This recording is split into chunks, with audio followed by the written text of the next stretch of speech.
Welcome to LOA Today. Walt Thiessen and life coach Cindy Chavez here. Today is Wednesday, August the 8th, 2018, 4 p.m. Your second daily dose of happy for the day. And I am happy because on Wednesdays I get 2 daily doses of Cindy Chavez on one day. And so this is like my second daily dose of Cindy Chavez. Love it. Absolutely love it. How you doing, Cindy? I'm doing well. I'm happy to be here. It always feels a little funny at first, like Wednesday afternoon. Everything's different. Usually it's early in the morning for me. And so my office has to have the lights turned on because it's not quite light outside. And now it's like, oh, but I love it. It's great. Yeah, it takes a little getting used to just because of the time shift. But I'm just thrilled that you're doing the 3 podcasts. Do you know you actually have more podcasts than anyone else now in terms of my co-hosts? Huh. I don't know if you're aware of that. Yeah. I was just talking about this today about, and it kind of will probably work its way into what we've been studying in the book that we're reading. But thinking about the thing that I started asking for at the end of last year, I asked for, I wanted to do a podcast, but I didn't want to do all of the setup for a podcast. Right. Yeah. And like 3 days later, I got an email from you, who I've never met you. I mean, it was completely out of the blue. Right. And then I also made an intention that I wanted to be writing more and focus on my writing and hone my writing skills and really have an outlet to say some things. And then like 2 weeks later, I got an email to be a contributor to a new platform for writers for news. Wow. And I said yes. And I've been writing there for almost, 6 months or 8 months. And then I had another opportunity to contribute to a book in another area of my life that's an interest to me. And I said yes. And I got the email that my contribution made the cut. And so it's like, all of these times I recognize that I didn't push the river, Push the river. I've done well. There's a Buddhist saying, "Don't push the river," right? And it's just Abraham's. Nothing you want is ever upstream. Right. Yeah. Okay. That's a good phrase. I like it. Don't push the river. And so I realized that, and I've done plenty of that in my life, right? Like chased after something I want, work really hard to try to make an opportunity, and I recognized today we were talking about it, a friend of mine, and that 3 different times in the last 12 months, I made an intention for something and it just showed up. And I have to say, that's much easier and much more enjoyable than, chasing things, pushing things, and taking a lot of action that's not necessarily inspired. Mm-hmm. Yeah, I know exactly what you mean. Yeah. Because I've been dealing with stuff like that. I was telling you before the podcast, I've been dealing with stuff like that. This morning we were talking about the importance of pursuing what you love instead of just doing a job for money. And one of my biggest intentions when I first latched onto the law of attraction back in 2007 and tried to learn how to apply it in my life, I really wanted to get away from doing work because I had to earn the money to do it and get into doing work that I enjoy, that I love. So you can imagine my frustration when I spent all today after the podcast working on accounting, which is one of my least favorite things in the world to do, and trying to find ways to say, okay, there's got to be something good in here. I know there is. I got to find it. Right? I mean, we were talking about that, about finding the positive aspect. That's right. Yeah.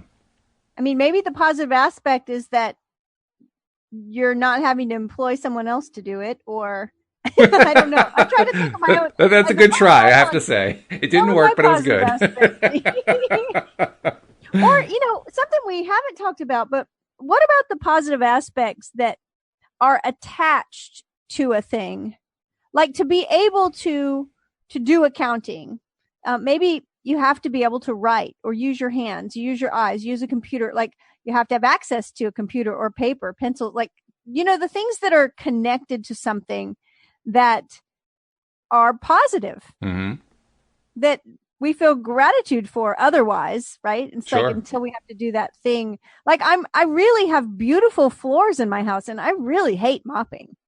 But one of the positive aspects, I guess, is, but look at these floors. I get to take care of them. I get to enjoy them. So sometimes it's a stretch, but I think we have to start somewhere.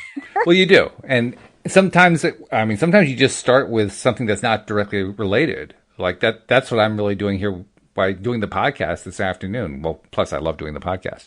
But this afternoon, as I'm going into the podcast, I'm thinking, okay, I'm going to get myself feeling good because I have so much fun doing podcasts. And then once I get myself feeling good, then I'm going to take another look and see if I can, from that new perspective, find positive aspects that I wasn't seeing before. Oh, I like that a lot because you will be much more aligned. Yes. And so it has to be easier to see positive aspects when we're aligned with a better emotion. And it is. I mean, we know that from experience, right? Right. The funny thing is when you're not in alignment, you can't necessarily remember what it was that you discovered when you got into alignment, but you remember that the event happened. And that's enough, like, okay, I know there's a goal there to get to. Yeah, I know there's something there. Well, I mean, I think that's really true. It's like we know that when we're way down, like not where you were before the podcast. I mean, when we're way down, right? Yes. When we're in that place, it really is almost impossible to see our way out. Oh yeah. And everything that's wrong about the situation seems so big and overwhelming that the right things are so hard to see. And that's why it's always beneficial to connect with somebody who maybe is in a different place and can help us see. And that's what the podcast is all about. That's true. Yeah. Yeah. Because, I mean, I get the advantage of talking not just to you, but to 5 other life coaches and soon another co-host with Anne Marie joining Sundays starting, let's see, what date is that going to be? Whatever that is. Not this coming Sunday, the following Sunday. And when you have all those different perspectives to talk to, it doesn't matter what you're dealing with. I mean, you're going to feel good by the time you're done. And that's really what you're after anyway, right? Right. And so, I mean, for people listening, that's like our mission statement, right? It really is. To give you a dose of happy, to like lift your vibe and help you feel better. I mean, that's, everything we think we want, we think we want it because we think it'll make us feel better. Mm-hmm. And that tells us that our inner being is always trying to reach for that better feeling place. That's true. Yeah. Yeah. We often forget that. Take those conscious steps to do things that bring us to a better feeling place. And the podcast, that's our intention with it. And it works for us too. I always feel better. Oh, yeah. It doesn't matter what the situation is. It doesn't matter what's going on in my life. Doing a podcast raises me way, way up the scale. Way, way up the emotional set point scale that Abraham laid out many years ago in, where was it? Asking is Given, I think it's where they put it. Yeah. That's the book they put in first. I don't remember. I know for a long time I had found it online and printed it out, and I had it like somewhere close to my desk where I could, really pay attention to it. Because like we talked about this morning, joy is the goal, but it's the ultimate goal because that's at the top of the emotional scale. Mm-hmm. And sometimes when we're way far down or we're at that lower area of the emotional scale, that's a real far jump to make. And if we try to make it, we might feel like we're failing at that. Like, oh, I just can't get there. But the real, method that we use to get to that top place is to like climb a ladder or climb a staircase, climb up the emotional scale. So it's just reaching for those things that feel a little bit better. A little bit better. Yeah. Yeah. That's the goal. And the other reminder, I keep trying to really get into my bones here, is that the little bit better feeling doesn't necessarily have to be about that thing that's getting us down. Right. Yes, exactly. In fact, often it's better not to have it that, especially if it's something that has a really negative charge to it. You need to get away from that for a bit. That's why we encourage people to go watch a funny movie. Right. Mm-hmm. I mean, just take a break and listen to some jokes, put yourself in some kind of space where you're going to laugh a little bit because you will raise your vibe. And the other thing I think is really important that we don't always talk about, but is getting enough sleep. Mm-hmm. Like if it's nighttime, like I know people listen to the podcast too at all different times of day and on different time zones and things. And sometimes when the day is almost over and it's not been the best day and we've not had the best time, that's a time that might really feel like a struggle to get our emotional set point up a little bit Oh yeah. Yeah. because we're tired. And Mm-hmm. what was that thing? Hungry, angry, lonely, tired. Halt. Right. Halt. It's like don't make decisions when you should just stop and take a nap, go to sleep, because everything, there's that saying about everything will seem better in the morning, and that's, for me, that's really true. I think it depends what part of the morning you're talking about. Because if I wake up at like 4 a.m. and I'm not really ready to wake up yet, that's often when I have my worst stuff. Yeah, I'm not talking about 4 a.m. Well, that's in the morning. It's just really early morning. That's all. Technically. But I remember even when my youngest son was young, he had some bouts of really, before we figured out what it was, it happened to be artificial colors. But when he would eat foods with artificial colors, he would go into a real emotional slump. Oh, wow.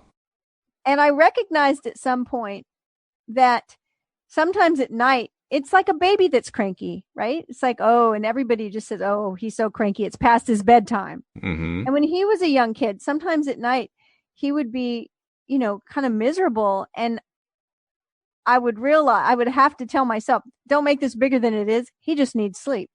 And the next morning he'd be fine. And I recognize that of myself. If I'm going through something emotional, if I'm tired, it's so much worse. Everything seems worse. Absolutely. So sleep is important. Sleep is important, although I still don't understand. Why is it that Abraham thinks that we only need an hour or two of sleep a night? Yeah, well, I'm not, you really hit the nail on the head one day when you said, why do we keep asking a non-physical being? That's true. I want to go, Abraham, you don't know that. or if you did know it in a previous life, after you died, you forgot it because you forgot the stuff you didn't want to remember, right? Right, you forgot about that. It's not 40 minutes of sleep we need. It's hours. So, and then the other thing you can do if you're needing support is, and you want to feel better and connect, you can call us. Yeah, that's a good idea. Because that only not only picks you up, it picks us up. Everybody benefits from that. That's a good idea. Let's give out the phone number because we're trying to get into that habit, right? So, the easy way is just to go to the website, loatoday.net. All the info is right there. But for those who are perhaps a little bit browser challenged, here's the number. You can write down the number and give us a call if you're in the United States. The number in the U.S. is area code 646-876-9923. And then the access code to get into our Zoom room, so to speak, is 860-264-5432, followed by the pound sign. So once again, phone number 646-876-9923, access code 860-264-5432, pound sign. And of course, it's much easier if you just read it right off the homepage of the website at loatoday.net. That is the secret handshake. That is, yes. Yeah. And we love to have people call in. So, most of our listeners, we know this is a podcast. Podcast means you listen to it after it's recorded. So that's when most of our listeners listen. They listen after it's recorded.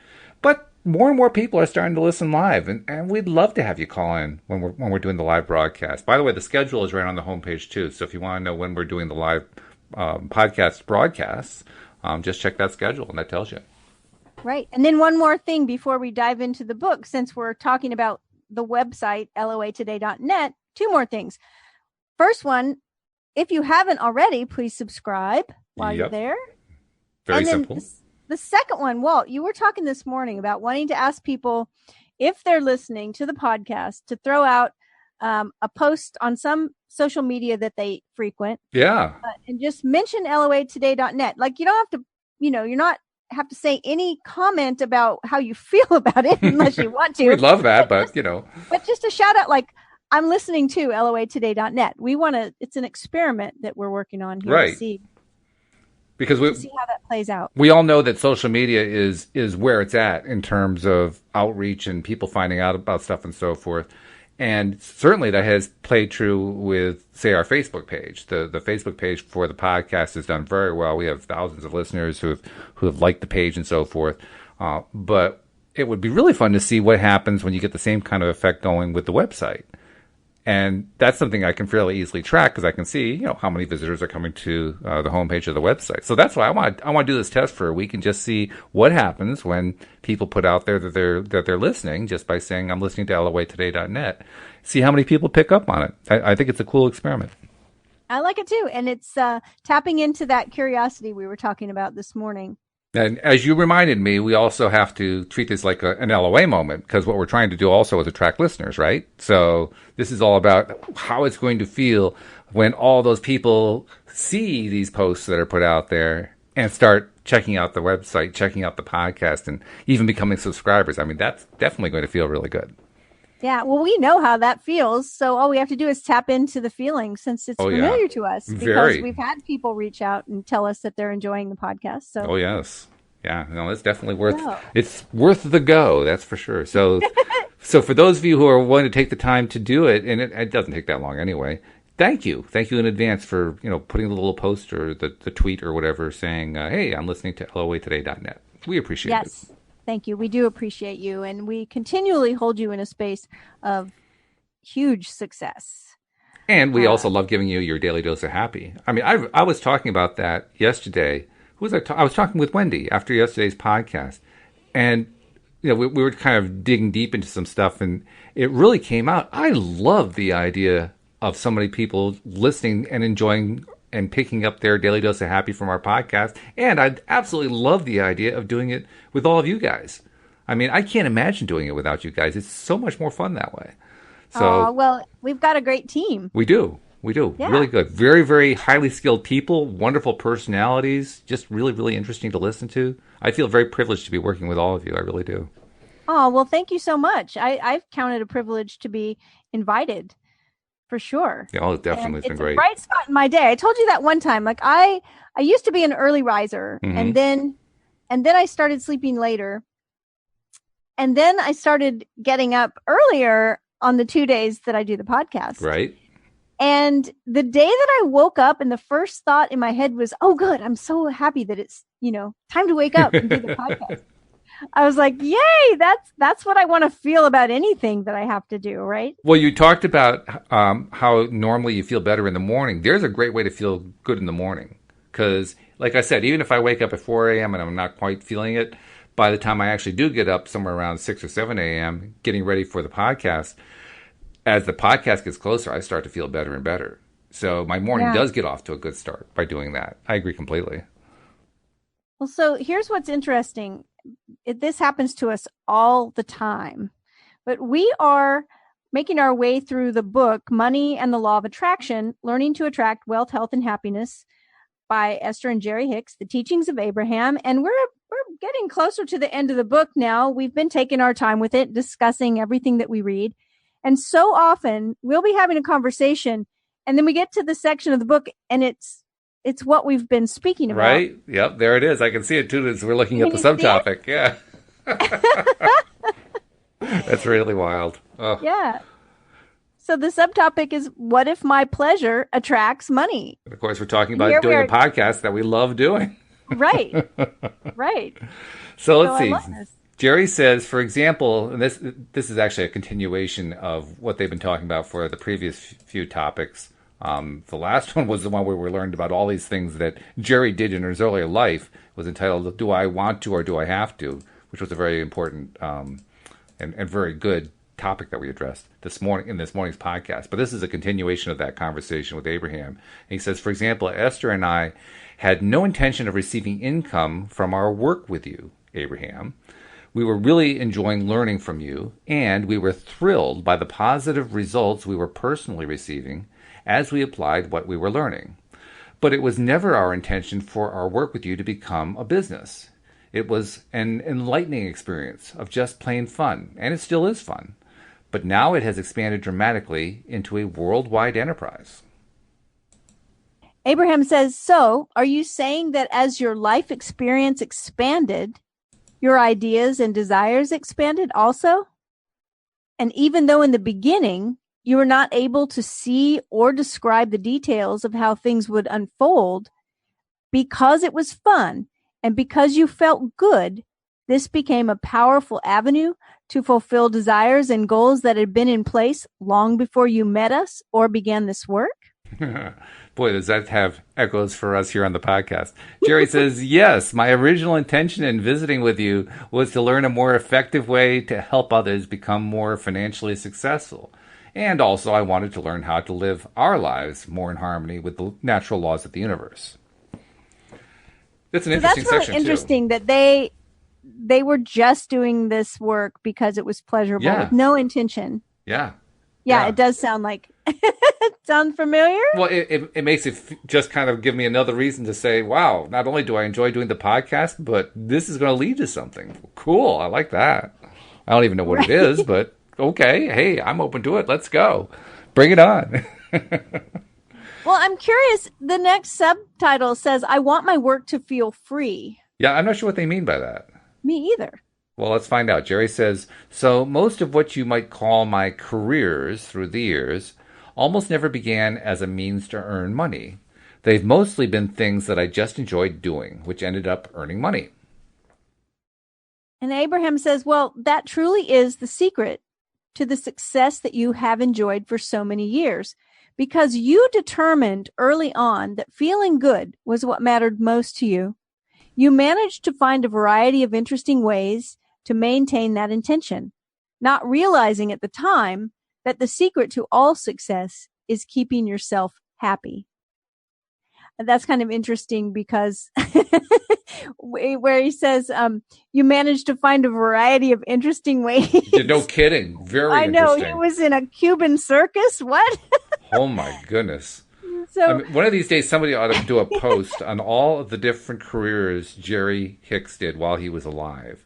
You know what? I mean, this isn't, I'm not wanting to go off on a tangent, but I want to talk about something.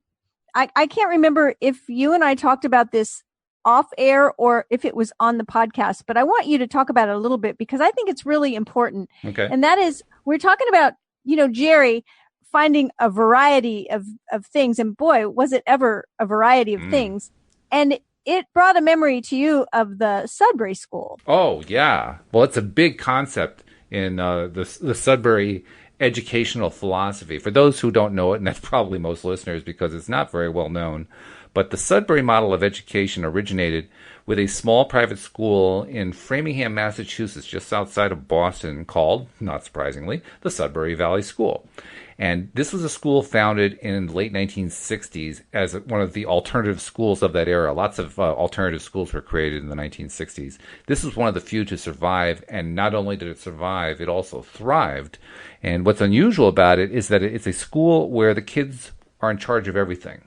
They decide what's going to happen throughout their day. They run the school governance. They actually run a judiciary committee. I mean, they are literally in charge of every aspect of the school, which kind of flies in the face of traditional education. That's not the way this stuff is supposed to work, right? Well, it turns out that this alternative way works pretty good. One of the aspects of this approach, because as you might imagine, school with the kids in charge is quite a different experience from school with the adults in charge. One of the great aspects of this school is that when kids are in a Sudbury environment, they spend a lot of time trying things out. And often it's rapid fire.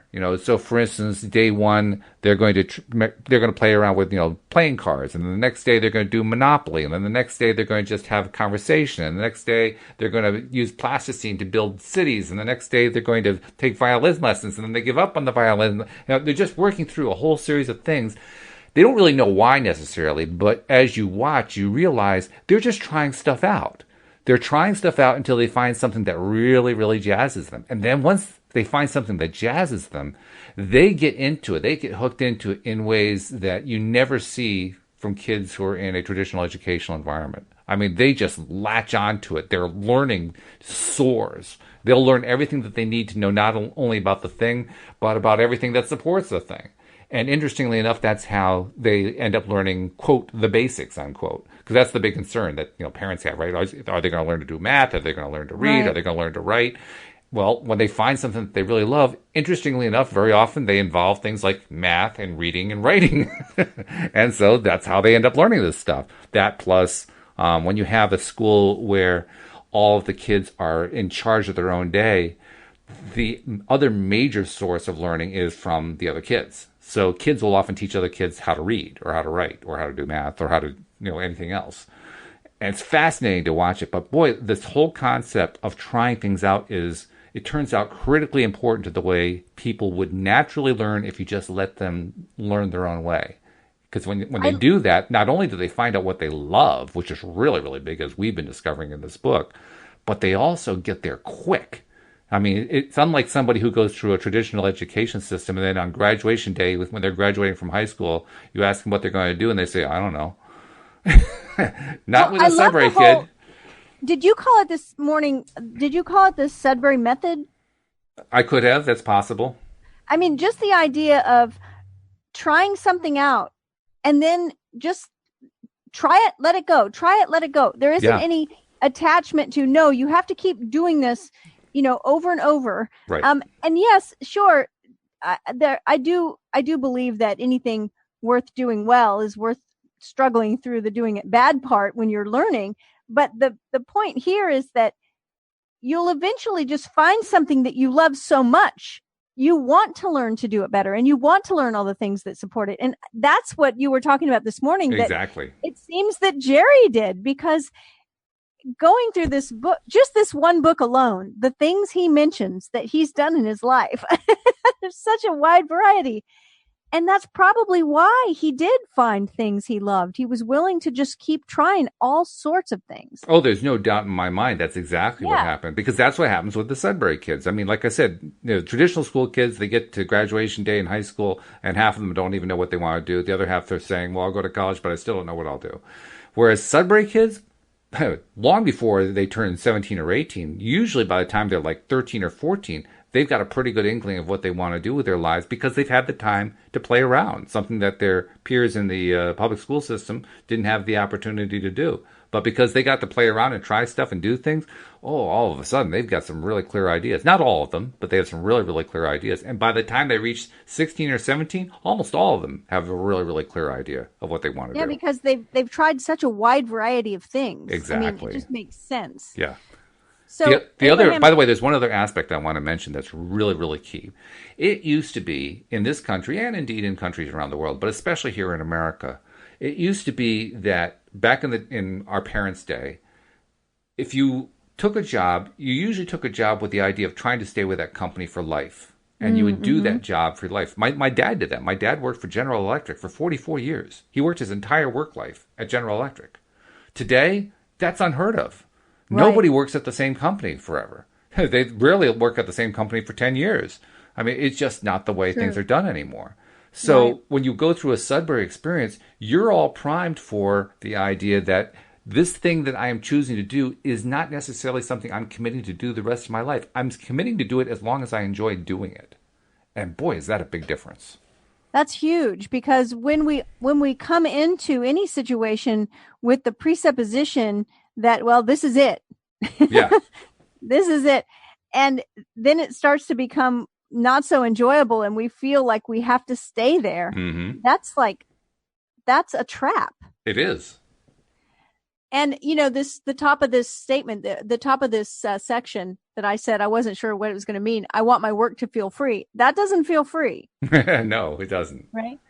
Abraham says, many of you have been taught that your own happiness is a selfish and inappropriate quest, and that your real objectives should revolve around commitment and responsibility and struggle and sacrifice. But we want you to understand that you can be committed and responsible and an uplifter and happy. In fact, unless you do find a way of connecting to your true happiness, all of those other quests are usually just empty, hollow words not backed up by any true value. You only ever uplift from your position of connection and strength. That's a good point. one that we often forget. It's another way of saying be in alignment. But yeah, exactly. You really can't do anything when you're not in alignment. We try to, and usually the results are not so good. So we're used to trying to do it. In fact, I think that's where most people think of hard work coming in. They don't necessarily say it that way, but I suspect that for most people, hard work is where they're working out of alignment. Oh yeah, I always say that there isn't hard work and easy work. There's just work you enjoy and work you don't. Mm-hmm. And work that you enjoy is, in a place of alignment. It is. In fact, work that you enjoy isn't even work, it's play. People often say, I don't want to work, meaning, I love this. People often say, I don't want to work, meaning I don't want to go someplace where I have to do unwanted things to earn money. Yes, exactly. It's so funny. When I've done several programs where one of the questions that gets asked to ponder is some of your earliest, money stories. Mm-hmm. And I have a memory of, I must have been maybe 4 years old. And there was something on the breakfast table that was for breakfast. And I don't think of myself as being a picky eater, but and it was something I didn't want. And I was offered, a quarter to eat it. You were bribed. Okay. I was bribed. If you eat that, whatever it was, if you eat that piece of sausage, here's a nickel or a quarter or whatever. And when I thought about it in the there are kids context of today. Money story, I thought somebody was trying to pay me to do something I didn't want to do. Well, plus there are also kids listening who might be listening today who are saying, a quarter? Are you kidding? I wouldn't settle for anything less than $5. I was 4 years old. And besides that, minimum wage was probably $1.50. Yeah, right.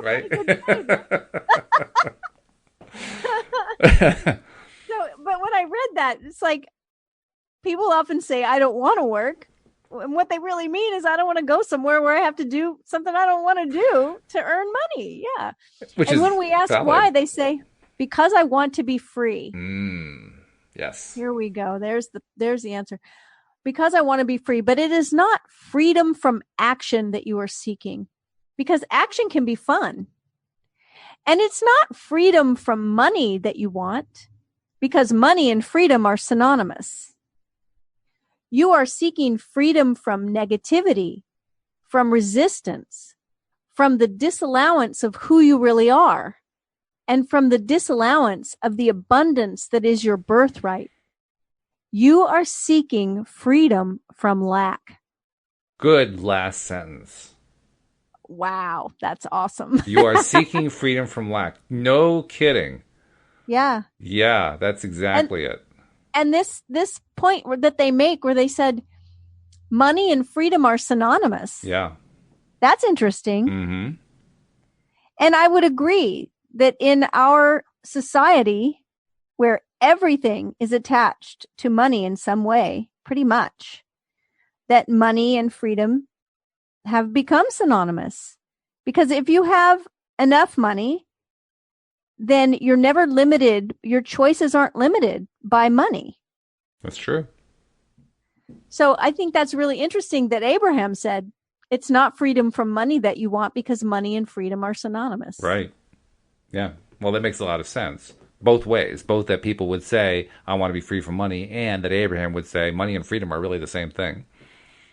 Very interesting, because there are, there's a pretty big section now of people that really want to be free from money. Mm-hmm. And have created all of these gift economies and things because they don't want to be in that, what they see as the trap of having to have money. And it's just a judgment around money, right? It is. So it's much easier to be free if we have the resources. Well, that's why the last sentence is so important, I think. You are seeking freedom from lack. Yeah. Whenever we're talking about money, or I want to be free of money or whatever, what we're really saying is, I want to be free from the lack of money, from the lack of abundance, from the lack of career that I enjoy, from the lack of activities that are fun. I want to be free of the lack. And that's really it right there. I don't want any more lack. I'm done with lack. I've had enough of lack. I have had more lack in my life than I would ever care to even discuss. Of course, I'm willing to talk about it all day long, but nevertheless, I have more lack than I would ever want to have, right? Well, see, there we go with that idea that we learned in the very beginning of this book. And that is that there are every topic is actually two topics, because it's the thing and then it's the lack of the thing. And often when we think we're pointing our focus at money, we're actually thinking about the lack of it. And the way we know, it's an easy way to know whether you're really focusing on abundance and money, or whether your focus is on the lack of it, is how you feel. It just doesn't feel good to focus on lack. That's why we want freedom from it. What's really interesting, though, is at the same time that it does not feel good to focus on lack. I mean, we were talking before the show about how I was dealing with these accounting issues and dealing with the way the financial cash flow of the company has gone this year, not quite the way I wanted it to go. A business plan hadn't worked right and all that kind of stuff. And I'm thinking to myself, well, I really don't want to tell that story a whole lot more. And yet, even as we're doing the podcast, even as we're talking about this particular topic right here, even as we're talking about how we're seeking freedom from lack, you know what my inclination was, the one that I'm not giving into? My inclination was to keep telling that same story about how the accounting hasn't worked out and it was frustrating me, and how the plan that I had for the year didn't work out, and how all that was frustrating me too, and I can't believe we weren't... I was ready to keep telling that story. Now, I stopped myself. Well, actually I didn't, because I just explained to you. But but in my head, I actually did stop myself saying, no, don't go down that route. But boy, was the pull strong. The pull was really strong that direction. Like, and how did it feel? Terrible. Yeah, it does not feel good at all. Well, because sometimes we think, no, we talked about this a few podcasts ago, where people will say, I don't have any resistance. They'll say, no, I want this thing, and no matter what I do, it's not coming to me. Well, you must be resistant. You must have resistance. That's the thing that blocks the flow. No. I want this thing to come. And it's like, well, we know you're focusing on the lack of it because you don't feel good. That's I want this thing to come that I don't like. When I'm speaking with someone and I ask them, well, tell me what it would be like if you did have this thing. Mm. So many times they go, oh, it'd be great. It would be so wonderful. I would really enjoy it. Because, the way it is right now with not having this thing is it's really terrible. And I go, no. Hold on. Crazy. We're not going to talk about how it is now or how bad it feels. I want you to paint me a picture with your words of what it would be like once you do have it. And so off we go again in that direction. And once they finally get a little momentum about describing what it would be, the energy just changes so much. Everything feels so much lighter, so much better. So you'll know it when you get there. Yeah, right. Oh, yeah. You'll know it when you get there. There's not a whole lot of doubt about what the feeling is. The feeling definitely is dramatically different. It's just overcoming that first bit of inertia. That's the tricky part. That's the word. That's the word I was looking for. So we are seeking freedom from lack. Mm-hmm. We certainly are. What are its positive aspects is this question. Abraham says, whenever you feel negative emotion, that is your emotional guidance system giving you an indication that you are in that moment looking at negative aspects of something. And in doing so, you're depriving yourself of something wanted.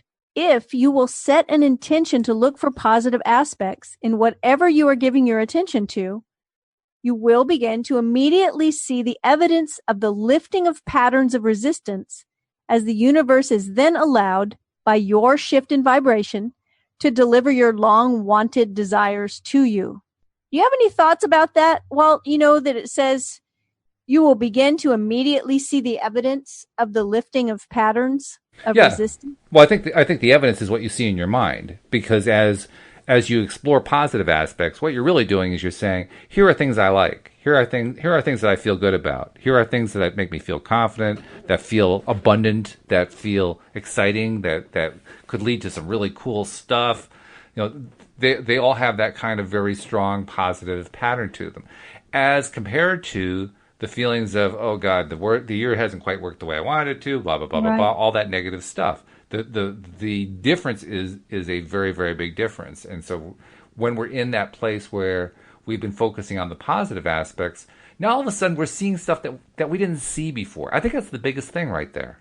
Well, I think it's the word that threw me a little bit was the word see, because when I say you will begin to immediately see the evidence, I always think of things I can see, like a physical see, yeah, in my environment. right. But I think we can immediately feel the evidence of the lifting of patterns of resistance. As soon as we feel one little bit better, that's the evidence right there. Well, it's funny because I'm the one who is auditorily oriented, and my ability to visualize is fairly weak. And here I am talking about how I can see it in my mind. Like, well, okay, I guess I'm doing better than I thought I was, right? People often move from job to job, profession to profession, employer to employer, only to find the next place no better than the last. And the reason for that is they take themselves everywhere they go. Isn't that annoying? I mean, when you go to a new place and you continue to complain about what was wrong with your last position in order to explain why you came to the new position, the same vibrational mix of resistance goes with you and continues to prevent the things you want from coming to you. The best way to accomplish an improved work environment is to focus upon the best things about where you currently are until you flood your own vibrational patterns of thought with appreciation. And in that changed vibration, you can then allow the new and improved conditions and circumstances to come into your experience. Some worry that if they follow our encouragement to look for good things about where they are, it will only hold them longer in an unwanted place. But the opposite is really true. In your state of appreciation, you lift all self-imposed limitations, and all limitations are self-imposed. And you free yourself for the receiving of wonderful things. That's a really good paragraph for me. Me too. Some worry that if they follow our encouragement to look for good things about where they are, it will only hold them longer in an unwanted place. Now, when you say it that plainly, it clearly doesn't make any sense. But boy, is that true about the way it feels. When I'm not in that really good place, that's exactly what it feels like. If I try to follow the encouragement to look for good things, it will only hold them longer in an unwanted place. Well, I've had more than one conversation with someone where and sometimes it's hard for me to put into words, but we've talked about it before on the podcast, that I like to get to the place where I can spend whatever it is, 60 seconds, 5 minutes, 10 minutes, 20 minutes, doesn't matter, but I'm going to spend a segment of time thinking about that thing I want and how it will feel. And the whole intention of the exercise is to enjoy how good it feels. Mm-hmm. Like, it isn't that, I'm going to create it, attract it, I'm manifesting it now. Those things do happen, yes. But the exercise is just, no, I'm doing this for the pure enjoyment of spending this 5 minutes or 30 seconds or whatever it is, thinking about what it would be like to have that thing, how good it would feel, how wonderful it would be. And that's my whole intention, is to enjoy it. And I've had people say, no, I don't want to do that. I don't want to just enjoy thinking about it. I want the thing. Right. And it's like this argument that says, I'm not going to be happy until I'm holding it in my hand. I refuse to be happy just thinking about it. when you say it that way, it sounds so ludicrous. It really does. It does. It's silly. But to me, that's what the argument is. When someone says, no, I want the real thing. I don't want to just imagine it and fantasize about it and enjoy the thought of it and pretend like I can feel it. I don't want that. I want the real thing. And so the further argument, the corollary to that is, I won't be happy until I have the real thing. It's like, well, you're never probably going to have the real thing. That's right, because you're never happy enough for it. Right. Very, very good. Wow. That worry. I mean, when I read that, when you read it the first time and then I reread it, I'm thinking, how often do I go into that one? I mean, daily? Literally. I experience that one at least once a day, maybe multiple times in a day. I'm thinking maybe I got to take this sentence and print it out to remind myself just how silly it really is. Some worry that if they follow our encouragement to look for good things about where they are, it will only hold them longer in an unwanted place. But that's not the truth. It's not even close to true. It can't be true. It doesn't even make sense. That's the thing. I'm hanging on to this thing that doesn't even make sense, Cindy. Well, yeah. I mean, how many of us can raise our hand and say, yeah, we get it. We do the same thing. Oh, yeah.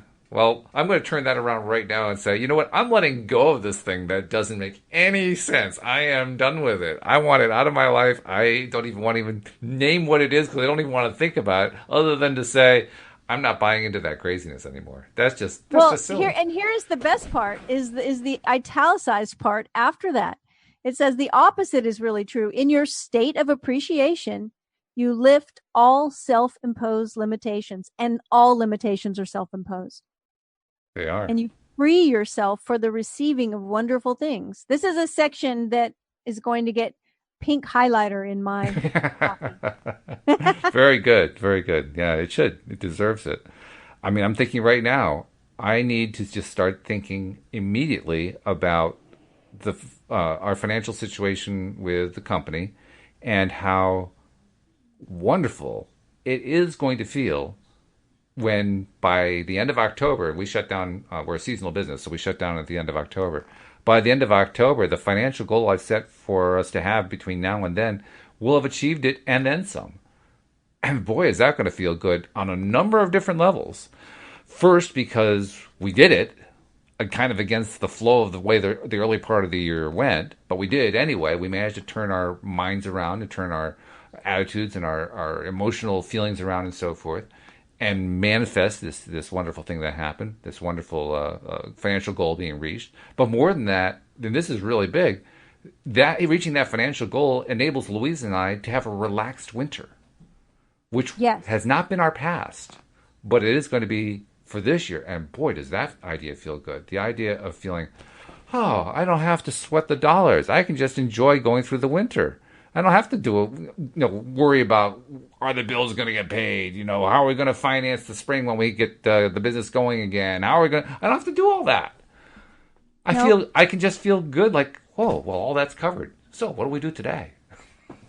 Right. What a different feeling that is. Looking for the good things about where you are. Yeah. And then we were talking earlier about the podcast. We were talking about how much we enjoy doing the podcast and how great things could come out of that. Well, I can do the same thing there, can't I? I mean, I can try to envision what the podcast would look like, knowing perfectly well that what I envision may not be exactly the way it comes out, because my batting average is pretty poor in that regard, trying to predict what it's all going to look like. But nevertheless, by getting into the feeling place for it, it is going to produce the kind of positive result that I'm looking for. I may not be able to pre-frame exactly what that positive result is going to look like, but hey, if I get a great positive result, that's really what I'm looking for anyway, so that's good enough. So, and usually it's better than what I pre-frame. It's like a lot of times, and the other thing is like focusing on the how. I don't have to know how. Well, that's where I get my batting average 0-0-0. I am so bad at predicting how. Well, that's one of those patterns that when you see it, you go, okay, I recognize something I always do is that I focus on this, and it's not. So I can give myself some credit though, because the more that I've recognized how bad I am at predicting how, interestingly enough, the less interested I've become in predicting how. It's gotten to the point now where how is not something I spend a lot of time on anymore. I still spend more than I should, but not nearly as much as I used to. And it's becoming less and less interesting every day. So I see that as a really great trend. I think that many times when people focus on, when they get attached to an outcome, which we all do at times, right? We want a certain thing, and we want something to work out the way we want it to work out. A lot of times I think that's attached to a how. So it's like, no, I have to have this happen because I need to get here. Right? It's like we sometimes forget about the long game. So it's like, no, I have to get this job. I have to get it because if I get this job, it'll provide whatever. And it's like, and that's really the thing we want. And we really want that because we think it's going to make us feel better. And we're putting all of this stuff riding on this one outcome. I mean, we see this with people like, I have to get my ex back. Mm-hmm. Yep. I have to have this. I have to have that. And really, there's just something else we want. What is it? It's freedom from lack. Well, there's a feeling that goes along with it. Whenever you have that, or I should say for myself, whenever I have that feeling, I got to have it just this way. And I was even noticing it with what I was talking about in terms of the end of our gardening season. I was saying afterward, well, it doesn't actually have to work out that particular way. I'm open to whatever way it works out, just as long as we get the net result we're looking for. Right. But there's a definite feeling associated with wanting it to come out a certain way. And the best way I can describe that feeling is a sinking pit in the stomach. Do you know what I mean? So as I clutch onto that thing that it's got to work out this way, it's like I can feel that sinking feeling that you feel. And, oh, God, I'm not sure if this is going to work out. It's resistance. It is resistance, yeah. And we all feel it in a different way, but I know exactly what you're talking about. Mm-hmm. And sometimes I feel it like in my solar plexus. Yeah. Just like a constriction in the core of my body. And when we can get used to, not get used to in a way like, yeah, I'm used to that. Yeah, well, that's the problem. I'm too used to that. Right. If we can get aware of it and sensitive to it, then we can recognize, our body's talking to us. Our body is saying, hey, let's release this resistance. Right. And then we can do the thing, which is focus on appreciating the positive aspects of where we are right now. It's funny too, because as I talked about that sinking feeling, like you described in your solar plexus, as I described that feeling and recognized that's what I was doing, I also found myself taking a breath and taking another breath. And as I did, the resistance started to go away because now I'm releasing this thing. It's like, I'm done with that. Okay, I don't need to have that. I don't need to clutch onto a goal like that. I'm willing to trust the universe to deliver what I need in the best way that it can with, the least amount of resistance. I like that idea. Yes. Somebody sent me a message a week or so ago about something that was going on that was really stressful that had just happened. They sent me this message, oh my goodness, this just happened, blah, blah, blah. Mm-hmm. And I said, breathe. Yes. And they sent me a message back and said, oh my goodness, when your message came that said breathe, I realized I was holding my breath. Mm-hmm. And that's another way that resistance shows up in the physical. We have a tendency, we've talked about this before, that stress is a result of shallow breathing. Yeah. And so when you think about that stress causes so many issues for us, that a deep breath is one way to turn that around, to alleviate that stress in that moment, which also lets go of resistance. It's funny, so when we're resisting, we stop breathing. We start holding our breath. Right. Yep. And as you were describing that, a cliche occurred to me. The cliche is usually told somewhat sarcastically in the context of somebody has this big dream and the person who's responding is kind of doubtful of it. So they'll say, well, don't hold your breath. But I'm thinking, what great advice that is. Don't hold your breath. I love it. It's like... just not the way that they had in mind when they used it originally. That's all. Right? So the next time you say, I'm going to blah, blah, blah, and someone says, oh, don't hold your breath, you can say, oh thank you. Great advice. I love it so much. Don't hold your breath. Don't hold your breath. So yeah, resistance. I mean, it shows up in the body, and it's often attached to a how. Us worrying about the how. And believe me, I mean, the universe, right? The universe doesn't need our how. Isn't that strange that we feel like we have to give it one, though? Yeah. I mean... we get it all planned out. Yeah, right. This is how the plan's going to work. And we really don't have to. The universe always surpasses. Like, I think about my owl story. I had so many ways that I knew that owl was going to show up. Mm. I really did. I had it all figured out. Right. Even though I say, well, I didn't know how it was going to show up, I still had a list of ways that I had imagined. Of course. Yeah. When I asked the universe, okay, I'll take an owl. Show me an owl. I thought it was going to be on a postage stamp in the mail, or maybe I'd open a magazine and there would be an owl, or somebody would send me a cute picture of an owl, or I'd buy some product and there'd be an owl on the label. But a real live gorgeous owl showed up at my office window in the middle of the city, in the middle of the day, with a wingspan of about 4 feet. Wow. I mean, I have to just say, I have to remind myself with that story that the universe is going to outdo me. Mm-hmm. The universe is going to say, hold my beer, right? Right. It's like the universe goes, I don't need your plan. Like, be open to a different plan. Maybe your plan will work out. It's okay to make plans, but it's always that idea of this, it's equivalent, or whatever would be better. The universe goes, oh, I got something better. I got something better for you. Well, it's funny. The statement you kind of threw in, like on the side, it's okay to have a plan. It's making me think about something, because back when I was thinking about bringing you and Tom and Wendy on, that was last November.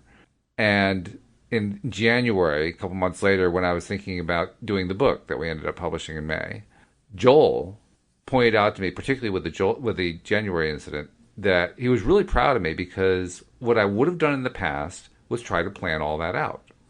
And I would have tried to go over every aspect of it, make sure I hadn't missed anything, and then put it on paper and graph it and see how the finances were going to work. And I mean, I would have done the whole 9 yards. And every time I do that, I basically set myself up for lack, because I'm doing that from a place of resistance. But in this case, with the book, what I did was I just said, screw all that. I'm just going to start doing it without having a plan, which, by the way, was very uncomfortable. But I did it anyway. And the net result was the book came out 4 months later. And it came out relatively easily. Yeah. Now, fast forward about 3 months to the beginning of April, when I had been working on the plan for the gardening business. And I had a full plan with a spreadsheet calculating how the cash flow was going to go, and what we were going to do at what point during the year, and who we were going to hire, and how much we're going to pay them, and all. I mean, I had the whole thing worked out, and I'd completely forgotten the lesson. The lesson that I learned in January of just don't spend all your time working on the plan, because that's when you get yourself into your position of lack wall. Don't go there. I'd completely forgotten that lesson, and I started doing the plan again, and what happened? The first half of the gardening season was our most successful ever, but financially it's been a disaster. I mean, you would think I would learn, right? Well, but we do. I mean, one of my favorite teachers, she is a Buddhist nun, Pema Chodron.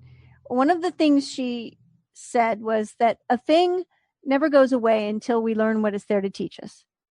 And I see this in everyone's lives, mine included, that I mean, I was telling somebody this today. I said, I feel like sometimes it takes me so long to learn something. Like I have to go through the process over and over until I'm doing the forehead slaps. Like, oh, that's the same lesson again. But eventually, we get it. And you're doing it. This whole story is the evidence that you're doing it, that you've learned it.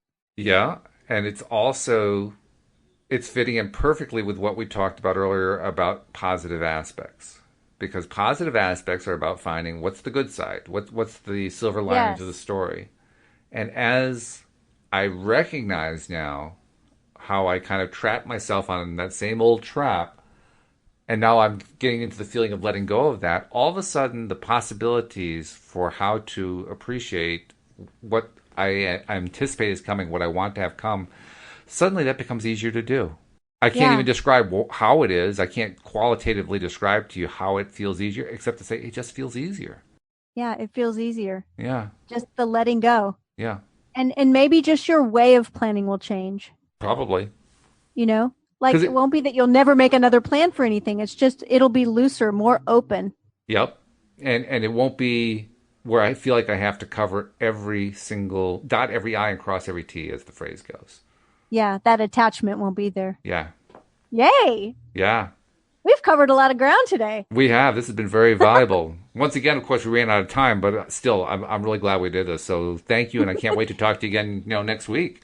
Next week, next Tuesday, I'll be here. All right. We hope that you'll join us as well next time here on LOA Today. Goodbye, everybody. Bye, everyone.